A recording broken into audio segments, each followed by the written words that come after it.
বলতে বলতে একবার এই পার থেকে একবার মারে কোপ দিছো। কোপ দেওয়ার পরে তুমি কি করলে? তারপর পড়ে গেছে। ওকে হত্যা করা আমার কাছে মনে হয় আমি খুব পুণ্যের কাজ করছি। প্রথম এখানে বসেছিল,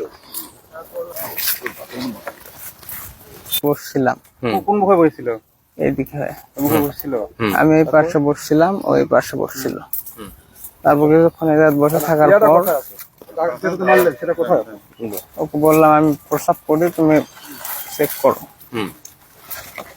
তারপরে এই গাছের এই সাইডে এখানে অস্ত্র রাখা ছিল। অস্ত্র কোথায় রাখছিলে? এখানে রাখছিলাম। কি কি অস্ত্র রাখছিল? কি অস্ত্র রাখছিল? আচ্ছা, হাইসা। তারপরে কি করলে? এটা হচ্ছে যেখান থেকে নেওয়ার পর চিন্তা নেওয়ার পরে ওখানে ও বসে ফোনের দিকে হালিয়েছিল, ফোন টিপতেছিল।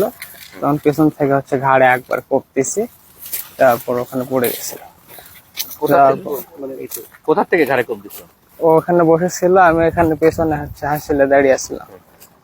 কথা বলতে বলতে একবার এই পার থেকে একবার মারে কোপ দিছো। কোপ দেওয়ার পরে তুমি কি করলে? তারপর পড়ে গেছে। পড়ে যাওয়ার পর হচ্ছে যে তুললাম, আবার তুলা দেখে হচ্ছে যে কথাবার্তা বলে। তারপরে আরো 3-4টা কোপ দিছি গলায়, ঘাড়ে, এসব।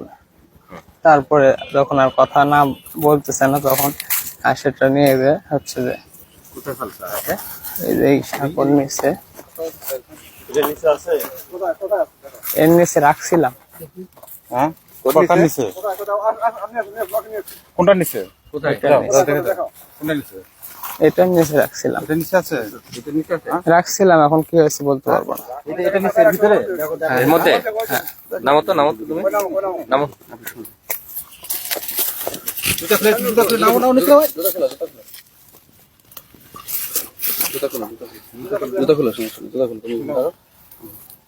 ওই হাতটা লম্বা করে।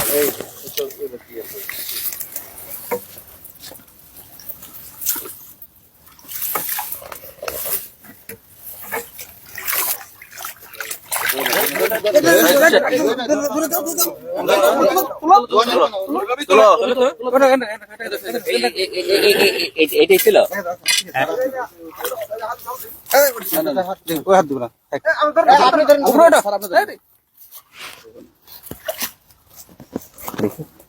কি করতো?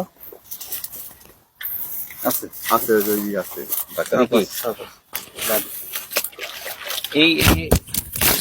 মানুষ, মানুষের তো ওইরকম মানুষ হবে না, পশুর চাইতে নিকৃষ্ট আসলো।